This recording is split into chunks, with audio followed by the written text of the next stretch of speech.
রসায়নের জীবাশ্ম জ্বালানির একটা গুরুত্বপূর্ণ টপিক হচ্ছে পলিমার। যেই পলিমার থেকে হরহামেশাই 3 মার্ক কিংবা 4 মার্ক অর্থাৎ প্রত্যেকটা সৃজনশীলে গ এবং ঘতে কিন্তু যে কোনো একটাতে প্রশ্ন দিয়ে দেয়। বেশিরভাগ স্টুডেন্ট সকল বিক্রিয়া করে থাকলেও এই পলিমারটাকে স্কিপ করে যাও, যার ফলে তোমরা এমসিকিউ সিকিউ সবকিছু আসলে মিস করো। সো আজকে আমরা কথা বলবো এই পুরো পলিমার অংশ নিয়ে। এই পলিমার অর্থাৎ জৈব রসায়নের অর্গানিক কেমিস্ট্রি থেকে এসএসসিতে ঠিক যতটুকু পলিমার প্রয়োজন, ঠিক যে কয়েকটা বিক্রিয়া প্রয়োজন, সেই বিক্রিয়াগুলার আজকে আমরা A to Z সবকিছু ক্লিয়ার করব। সো এরই ধারাবাহিকতায় প্রথমেই আমার আছে পলিথিন। সো পলিথিনের আগে বলি তাহলে পলিমার জিনিসটা কি। পলিমার হচ্ছে কি বলতো, ক্ষুদ্র ক্ষুদ্র মনোমার একত্রিত যুক্ত হয়ে কি করে বৃহৎ আকৃতির একটা যৌগ গঠন করে, যেটাকে আমরা কি বলি, পলিমার বলি। এবং এই পলিমারের একক, মেইন একক হচ্ছে কি বলতো, মনোমার। তাহলে আমার পলিমার দেখতে গেলে প্রথমত জানতে হবে মনোমারটা কি। এইখানে খেয়াল করে দেখো, এইটা হচ্ছে কি, পলিথিনটা হচ্ছে কি আমাদের পলিমার, রাইট, পলিমার। তাহলে এইটা আছে কি আমাদের পলিথিন। তাহলে এইটাকে যদি আমি একটু ব্রেকডাউন করি, ব্রেকডাউন করলে আমার এইরকম আসতেছে পলিইথিন। এইটা মিলে হচ্ছে কি আমার পলিথিন। তাহলে আমি বলতে পারি এখানে আমার মনোমারটা হবে হচ্ছে ইথিন। তাহলে আমি কি বলতেছি যে পলিথিনের মনোমার কি ইথিন, যেটা সংজ্ঞা হচ্ছে কি বলতো CH2 ডাবল বন্ড CH2। এটা হচ্ছে তার কি সংকেত, CH ডাবল বন্ড কি CH2। এখন আমি যদি এইখানে পলিমারকরণ বিক্রিয়া করি কিসের সাথে বলতো, তোমার হচ্ছে কি যে তোমার ইথিনের পলিমারকরণ বিক্রিয়া যদি করি, তাহলে আমাকে কি নিতে হবে, n সংখ্যক ইথিন নিতে হবে। n সংখ্যক কি ইথিন নিতে হবে, n of CH double bond CH2। একটা বিষয় মাথায় রাখবা, এইখানকার প্রভাবকগুলা ফিক্সড এবং এই প্রভাবকগুলা মুখস্থ রাখতে হবে। তুমি যদি প্রভাবক ভুল করো তাহলে সেক্ষেত্রে বিক্রিয়াটা তোমার কেটে দিতে পারে এবং মার্ক 0 দিয়ে দিতে পারে। তাহলে এটা হচ্ছে আমার কি বলতো ইথিন। যখন তুমি কোনো কিছু পলিমারকরণ করবা তখন তোমার ফার্স্ট কাজ হচ্ছে এই যে ডাবল বন্ড যেটা আছে না, এটাকে ব্রেক করে ফেলবা। ডাবল বন্ড যেটা আছে এটা কি করবো আমরা, ব্রেক করে ফেলবো। ব্রেক করলে তাহলে আমার থাকতেছে কি বলতো CH2 সিঙ্গেল বন্ড, কি থাকতেছে CH2। এইটা হওয়ার পর এই যে ডাবল বন্ডটা ব্রেক করছি, তাহলে আমার এইখানে কার্বনের যোজনী শর্ট পড়ে গেছে না, কিভাবে দেখো, কার্বনে হাইড্রোজেন দুইটা আর একটা বন্ড, তাহলে কত হলো 3। তাহলে এই পাশে একটা হাত বাইরে বের করে দাও, এই পাশে একটা হাত বাইরে করে দাও, দেন এখানে কত দিবা n, যেটাই হচ্ছে অ্যাকচুয়ালি আমার কি বলতো পলিথিন। যেখানে প্রভাবক কি 1000 atm pressure, 200 degree Celsius temperature এবং হচ্ছে কি সামান্য পরিমাণ হচ্ছে কি আমার অক্সিজেন প্রয়োজন। সো এটা আমার কি আসলো পলিথিন। এবং এইটা কিন্তু মোস্ট অফ দা কেস অনেক পরিমাণ বেশি আসে। আচ্ছা, এরপরে আমাদের হাইলাইটের জিনিস হচ্ছে পলিপ্রোপিন। তাহলে তুমি যদি নামটা ব্রেকডাউন করো, নাম ব্রেকডাউন করলে তুমি বুঝতে পারবা কি বলা হয়েছে, পলি দেন হচ্ছে কি প্রোপিন। দ্যাট মিন্স এই পলিটা ব্যতীত বাকি যেটা থাকতেছে, তাহলে এই প্রোপিনটা হচ্ছে কি আমার মনোমার। এই প্রোপিনটা হচ্ছে কি বলতো পলিপ্রোপিনের কি মনোমার। তাহলে এই মনোমারটা আমি লিখছি, দেখো যে একটা প্রোপিন লিখে রাখছি, n অফ কত CH3 single bond CH double bond কি CH2। আমি একটু আগে বললাম পলিমারকরণ যখন করব আমার কাজ হচ্ছে কি, যেখানে ডাবল বন্ড গুলো থাকবে সেই ডাবল বন্ডটাকে কি করতে হবে, আমাকে ব্রেক করতে হবে। তাহলে এই জায়গায় কি হবে, ব্রেক হবে না। তাহলে ব্রেক করার আগে আমি এটাকে একটু সাজায় গোছায় লিখি, এরকম করে লিখে দেখো CH3 CH double bond CH2, এরকম করে লেখা যায়। এটা হচ্ছে আমার কি n সংখ্যক। তাহলে কোন ডাবল বন্ডটা ব্রেক হবে বলো তো, এই যে ডাবল বন্ডটা আছে না, এইটা ব্রেক হবে। তাহলে এইটা যদি ব্রেক হইলে আমরা কি রকম পাবো চিন্তা করো, যে CH সিঙ্গেল বন্ড CH2, তাহলে এইটার সাথে একটা ফাঁকা বন্ড দিতে হবে, এটার সাথে একটা ফাঁকা বন্ড দিতে হবে, আর এইটার উপরে অলরেডি একটা CH3 ছিল সেটা দিয়ে দিলাম। তাহলে এই যে n সংখ্যক দিলে এইটা আমার কি হয়ে গেল বলো তো, পলিপ্রোপিন। গঠন শেষ। এতটুকু লিখতে পারলে তুমি 3 মার্ক পেয়ে যাবা। এতটুকু লিখতে পারলে হচ্ছে কি 3 মার্ক তুমি পেয়ে যাবা। তাহলে এটা হচ্ছে আমার কি পলিপ্রোপিন, যেখানে প্রবাহ কি 140 atm pressure, 120 degree Celsius temperature এবং হচ্ছে কি টাইটানিয়াম ক্লোরাইড। আচ্ছা, এরপরে আমাদের আরেকটা ইম্পর্টেন্ট জিনিস, সেইটা হচ্ছে আমাদের কি বলতো PVC। এইটা অনেক বেশি ইম্পর্টেন্ট। PVC কি তোমরা PVC পাইপের নাম শুনছো? PVC পাইপ শুনে নাই? RFL PVC পাইপ শুনছো না? অনেকে যে হাতি দিয়ে একটা হচ্ছে অ্যাডভার্টাইজমেন্ট দেখাইতো, এখনো মেবি দেখায়। তো PVC কি বলতো, PVC হচ্ছে আমার পলিভিনাইল ক্লোরাইড। কি বলছি? পলিভিনাইল ভিনাইল, তারপরে কি বলছি, ক্লোরাইড বলছি, পলিভিনাইল ক্লোরাইড বলছি। তাহলে অ্যাজ ইউজুয়াল পূর্বের মতো আমি যদি পলি ওয়ার্ডটাকে কেটে দেই, কোন ওয়ার্ডটাকে, পলি ওয়ার্ডটাকে বাদ দিলে তাহলে কি থাকলো আমার, ভিনাইল ক্লোরাইড থাকলো। পলিটাকে আউট করে দিলে ভিনাইল ক্লোরাইড, যেটা হচ্ছে আমরা অ্যাকচুয়ালি কি এখানকার মনোমার। তাহলে এইটার মনোমার কি বলতো, মনোমার হচ্ছে আমার কি ভিনাইল ক্লোরাইড। তাহলে এই মনোমারটা আমি কিভাবে পাইতে পারি, কিভাবে পাইতে পারি খেয়াল করে দেখো। আমার এই মনোমারটা পাওয়ার জন্য আমাকে কি করতে হবে, ইথিনের সাথে CH2 ডাবল বন্ড CH2 এটার সাথে ক্লোরিন রিঅ্যাকশন করতে হয়। কি করতে হয়, ক্লোরিন বিক্রিয়া করতে হয়। ক্লোরিন বিক্রিয়া করলে এটা দ্বারা এরকম CH2 double bond CHCl plus হচ্ছে কি বলো HCl হাইড্রোক্লোরিক অ্যাসিড। এই যে CH2 ডাবল বন্ড CHCl আসলো না, এইটা হচ্ছে আমার ভিনাইল ক্লোরাইড। এইটা হচ্ছে আমার কি বলতো, এই যে এইটা যে পাইলাম না, এইটা হচ্ছে আমার কি বলতো ভিনাইল ক্লোরাইড। এটা হচ্ছে ভিনাইল ক্লোরাইড। এখন এটাকে যদি পলিমারকরণ করি তাহলে অ্যাজ ইউজুয়াল পূর্বের মতো আমার এই ডাবল বন্ডটা ব্রেক হবে। ডাবল বন্ড ব্রেক হলে আমি কি পাবো বলতো, CH2 সিঙ্গেল বন্ড CHCl, তাহলে এইদিকে একটা ফাঁকা দিব, এদিকে একটা ফাঁকা বন্ড দিব, এই যে N দিব, তাহলে আমার কি তৈরি হলো বলতো, PVC, অর্থাৎ পলিভিনাইল ক্লোরাইড আমার ডান। কি তৈরি হলো, PVC কিন্তু আমার তৈরি হয়ে গেল। এখন এই যে PVC তৈরি হলো, এরপরে আর কি কি আছে বলো, এরপর আছে হচ্ছে টেফলন। এই টেফলনটা বইয়ে তোমাদের নাই, বাট অনেকবার আসে, হ্যাঁ অনেকবার এসেছে, বা হচ্ছে বিভিন্ন এমসিকিউ দেখা যায় টেফলন।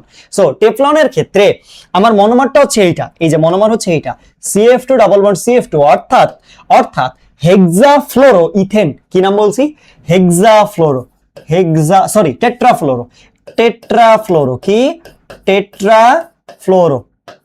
টেট্রাফ্লোরো কি ইথেন, টেট্রাফ্লোরো ইথেন। তাহলে এই যে টেট্রাফ্লোরো ইথেন, তাহলে কি করবে, সেম পূর্বের মতো এই ডাবল বন্ড ব্রেক হবে। ডাবল বন্ড ব্রেক করো, তাহলে কি থাকলো বলো, ডাবল বন্ড ব্রেক করলে তাহলে CF2 সিঙ্গেল বন্ড কি থাকলো, CF2। তাহলে বাকি যে বন্ডটা ব্রেক করছে না, ওই বন্ডটা এইদিকে দিয়ে দাও, এই যে এখানে দিয়ে দাও N। তাহলে আমার কি তৈরি হলো বলো তো, টেফলন তৈরি হয়ে গেল, এই যে ওকে টেফলন তৈরি হয়ে গেল।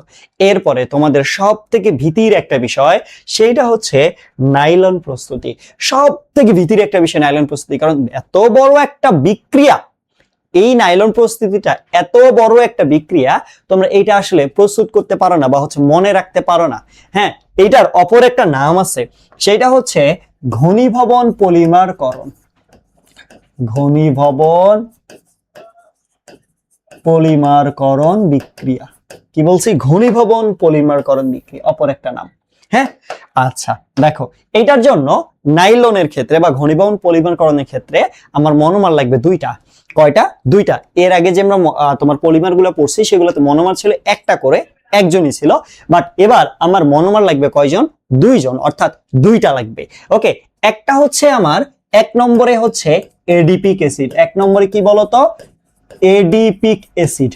এডিপিক অ্যাসিড, এটা হচ্ছে HOOC bond CH2 4 bond COOH, এই যে এডিপিক অ্যাসিড, এটা হচ্ছে সংকেত। HOOC বন্ড CH2 4 বন্ড হচ্ছে কি COOH। আরেকটা কি, আরেকটা দুই নম্বরে হচ্ছে হেক্সামিথিলিন ডাইএমিন। কি, মিথিলিন ডাইএমিন, হেক্সামিথিলিন ডাইএমিন। আমরা এটা নাম থেকে এই সংকেতটা মনে করতে পারবো।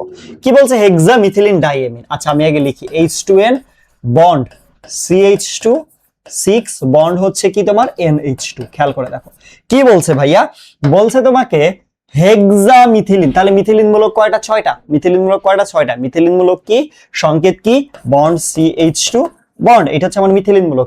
তাহলে দেখো তো এইখানে মিথিলিন মূলক কয়টা আছে, 6টা। তাহলে কি আসলো আমার, হেক্সামিথিলিন। এবার কি বলছে, ডাইএমিন। সো এমিনো মূলক হচ্ছে বন্ড NH2 বন্ড, এটা হচ্ছে আমার কি এমিনো মূলক। ওকে sorry, bond NH2 bond NH2, এটা হচ্ছে আমার কি এমিনো মূলক। কয়টা আছে, দুইটা। তাহলে এই যে এইদিকে একটা এমিনো মূলক, এইদিকে একটা এমিনো মূলক, তাহলে কি হইলো, ডাইএমিন হইলো। ঠিক আছে, এবার আমরা এটাকে কি করব, যোগ করে দিব। ওকে, বিক্রিয়া করার জন্য কি করব, যোগ করে দিব। তাহলে আমার adipic acid HOOC bond CH2 4 bond হচ্ছে কি COOH প্লাস প্লাস, খেয়াল করে দেখো H2N বন্ড CH2 কত 4 বন্ড হচ্ছে কি তোমার, সরি CH2 কত 6 বন্ড হচ্ছে কি তোমার NH2। ওকে, হেক্সামিথিলিন ডাইএমিন। প্রভাবক কি হবে? প্রভাবক হবে হচ্ছে টাইটানিয়াম অক্সাইড। প্রভাবক কি হবে এখানে বলো তো? Titanium oxide, TiO2। Titanium oxide হবে হচ্ছে এটার প্রভাবক। আচ্ছা, এইটাতে কি হয় অ্যাকচুয়ালি খেয়াল করে দেখো, ভালো করে দেখো, ভালো করে এই জিনিসটা ভালো করে খেয়াল করে দেখো। আমার এইখানকার একটা OH দেখো, ভালো করে দেখো, এখানে একটা OH, এই জায়গার একটা OH, হ্যাঁ, আমি যেগুলো মার্ক করতেছি সেগুলো দেখো। এন্ড আমি যদি এখানে একটু ভেঙে দেখাই, তাহলে এই জায়গাটায় না আমার এইরকম আছে, এইরকম, এখানে একটা হাইড্রোজেন আছে, এখানে একটা হাইড্রোজেন আছে, বন্ড CH2 6 বন্ড, এই নাইট্রোজেনের সাথে এদিকে একটা হাইড্রোজেন আছে, এদিকে একটা হাইড্রোজেন আছে, রাইট? তাহলে এইখানকার একটা হাইড্রোজেন এন্ড এই জায়গাকার একটা হাইড্রোজেন, হ্যাঁ, এগুলো প্রত্যেকই কিন্তু n পরিমাণে, হ্যাঁ, n পরিমাণে, এটা হচ্ছে n সংখ্যক, এটাও হচ্ছে আমার n সংখ্যক। ওকে, তাহলে কি বলছি বলতো, এই পাশ থেকে একটা হাইড্রোক্সিল, এই পাশ থেকে একটা হাইড্রোক্সিল, অর্থাৎ প্রথমটা থেকে এডিপিক অ্যাসিড থেকে দুইটা হাইড্রোক্সিল এবং হেক্সামিথিলিন ডাইএমিন থেকে দুইটা হাইড্রোজেন রিলিজ হবে। রিলিজ হলে তাহলে আমি কি এটা বলতে পারি এই হাইড্রোক্সিল এন্ড হাইড্রোজেন মিলে এইখান থেকে পানি বের হবে, H2O। কত সংখ্যক পানি ভাইয়া? যেহেতু পুরোটা n সংখ্যক, তাহলে n সংখ্যক হাইড্রোক্সিল, n সংখ্যক হাইড্রোজেন এসে n সংখ্যক পানি রিলিজ করবে, n সংখ্যক পানি। ঠিক একইভাবে আরেকটা যেটা আছে আমার এইখান থেকে এই হাইড্রোক্সিল এবং হাইড্রোজেন এইটা মিলে আবার কি হবে? পানি রিলিজ হবে। পানি যখন রিলিজ হবে, কত সংখ্যক পানি রিলিজ হবে? n সংখ্যক পানি রিলিজ হবে। তাহলে ইন টোটাল আমার পানি রিলিজ হইলো কয়টা? এইখানে একটা এন্ড এই জায়গায় একটা। তাহলে আমার কি NH2 মিলে কয়টা পানি রিলিজ হবে? 2NH2। কত? 2NH2। তোমরা দেখবা বইয়ের মধ্যে লেখা আছে 2NH2, এই জন্য লেখা আছে। ওকে, কত হইলো? 2NH2 পানি রিলিজ হইলো। হওয়ার পর তাহলে আমার এখন সংকেতটা কি দাঁড়াবে? দেখো, আমি সংকেতটা এই নিচে দিয়ে এই বক্সের মধ্যে লিখবো। এই বক্সের মধ্যে আমি সংকেতটা লিখবো, খেয়াল করে দেখো, এই বক্সের মধ্যে লিখবো। HO চলে গেলে আমার থাকলো কি?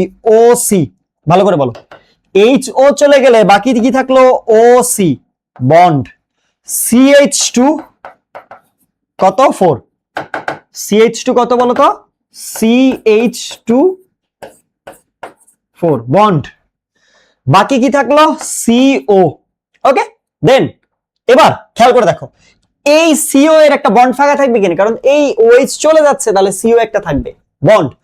এইখান থেকে একটা হাইড্রোজেন চলে গেলে HN এন্ড এইটার সাথে কি হবে? অ্যাড হয়ে যাবে। কারণ ভাইয়া এইখান থেকে যখন একটা হাইড্রোজেনকে তুমি ভেনিশ করে দিবা, আউট করে দিবা, তখন এইখানে না এইরকম একটা ক্রিয়েট হয়, HN একটা ক্রিয়েট হয়, HN বন্ড এরকম একটা ক্রিয়েট হয়। তাহলে ওই HN ফাঁকা বন্ড এর একটা ফাঁকা বন্ড মিলে কি হইলো? এডিশন হইলো, অ্যাড হইলো। হওয়ার পর তাহলে এবার কি থাকলো বাকিটা বলো তো? CH2 কত? 6। CH2 6 bond. বাকি কি থাকলো? চিন্তা করো, পূর্বের মতো এই NH2 থেকে এখানে একটা হাইড্রোজেন চলে গেলে বাকি কি থাকলো? এখান থেকে তোমার বন্ড NH, আবার একটা বন্ড এরকম থাকবে কিনা? এই বন্ডের সাথে এই দিকের অংশটা যুক্ত হবে, তাহলে এই যে বন্ড NH, তাহলে আমি বলবো কি এখানে একটা ফাঁকা বন্ড, ঠিক এই দিকেও একটা ফাঁকা বন্ড। কেন ফাঁকা বন্ড ভাইয়া? এইদিকেও একটা ফাঁকা বন্ড কেন? এইখান থেকে যখন HO তুলে ফেলতেছো, তাহলে OC এর সাথে একটা ফাঁকা বন্ড থাকতেছে, তাই না? তাহলে আমার ফাঁকা বন্ড কয়টা থাকতেছে? 2টা। এন্ড আমি ফাইনালি বলতে পারবো এইটাতে আমি ব্র্যাকেট দিব, কত দিব? N দিব, যেটার নাম হচ্ছে কি বলতো? নাইলন 6:6। কি নাম এটার বলতো? নাইলন কি বলতো? 6:6। তাহলে নাইলন কত? 6:6, 6:6। প্রশ্ন হলো 6:6 কেন? তুমি খেয়াল করে দেখো, বিক্রিয়কে তুমি যে দুইটা বিক্রিয়ক নিচ্ছ, তুমি যে দুইটা মনোমার নিচ্ছ, সেই মনোমারের মধ্যে প্রথম মনোমারে আছে ভাইয়া 6টা কার্বন এবং পরের মনোমারে আছে কয়টা কার্বন? 6টা কার্বন, এবং দুইটা মিলে 6 টোটাল হচ্ছে কি 12টা কার্বনের একটা নাইলন প্রস্তুত করতেছে। যার কারণে আমরা বলতেছি এটা কি নাইলন কত বলতেছি? 6:6। তাহলে তোমাকে আগে এইটা মনে রাখতে হবে যে মনোমার গুলো কি কি? মনোমার দুইটা, একটা হচ্ছে কি তোমার এডিপিক অ্যাসিড, একটা হচ্ছে কি তোমার বলতো এডিপিক অ্যাসিড, এই যে এডিপিক অ্যাসিড, এবং আরেকটা হচ্ছে কি বলতো হেক্সামিথিলিন ডাইএমিন। এই দুইটা তুমি যদি মনে রাখতে পারো এবং সংকেত মনে রাখতে পারলে আর এই মেকানিজমটা জানলে, তুমি আর নাইলনে কখনোই ফেল করবা না। মানে তোমার যদি আসে, তুমি আর কখনোই মিস্টেক করবা না যে অ্যাকচুয়ালি এখানে কি হচ্ছে, এবং তুমি চাইলে তোমার ফ্রেন্ডকেও তুমি ইজিলি এটা বুঝাইতে পারবা। ভাই আজকে এই পর্যন্তই। ইনশাল্লাহ পরবর্তী কোনো এইরকম শর্ট ক্লাসে বা কোনো লম্বা ক্লাসে তোমাদের সাথে দেখা হবে। ততক্ষণ পর্যন্ত সবাই সুস্থ থাকো। আল্লাহ হাফেজ।